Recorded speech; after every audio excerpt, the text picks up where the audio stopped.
দেহ দিদি হাসা কথা কই, তুমি তো দেখতেছো অনেক দিনে ফুলা মাইরি কেমন তোর আমার ফুলার মতো ভদ্র ফুলা তুমি এই যুগে এই পাড়াত কি এই দুনিয়া তো এক পিস পাইতা না। না আসলে আমরা তো হেরে শুরুতে ওই দেখতাছি বিয়া হইয়া গেল গা দেখতে দেখতে 3 মাস হয়ে গেছে গা বিয়ার না। না না 3 মাস কই 2 মাসও তো হইছে না। আচ্ছা আচ্ছা, তো তোমার বৌমার ফুলা গেছে কই? ঘুরতে গেছে, আবার হেতে আমারে কইছিল মেলা তো বলে যাইবো। যাইও দেখা রেখো কইলাম ফুলারে, আবার বউয়ের পক্ষে যাতে না যা। আরে ধুরি তা প্রথম ফর্মালিটি, আস্তে আস্তে আর ইন্টারেস্ট থাকে না। আমার ফুলারে যদি এখন খেলনা দেই খেলনা লই বইব দুধের আবইতা না আসলে হেতের মতো ভদ্র ফুলা এই এলাকাতে একটাও নাই। মা বাবু এত তাড়াতাড়ি আয়া পড়লি যে, তোরা মেলাত গেছস না? হ্যাঁ মা, মেলাতে যাইতেছিলাম, তারপর হঠাৎ করে লেতিকা বমি করে শুরু করছে, মাথা ওবেলে ঘুরাইতেছিল। তারপর তারিলে হসপিটালে গেছে, হসপিটালে দেখা সোজা বাড়িতে আইছি। উমা কিতা গো, হঠাৎ করে এমন হইলো কে রে?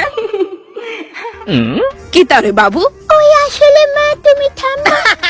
কি ফাইজলামি করে আমার পুলাটা। আরে না মা, ভাইসলাম। হাট যা গিয়া দেখ বৌমা ঠিক আছে নি, বড়রা সামনে কি না কি ফাইজলামি করে। যা আমি পরে আয়া কথা কইতাছি। কিতা গো?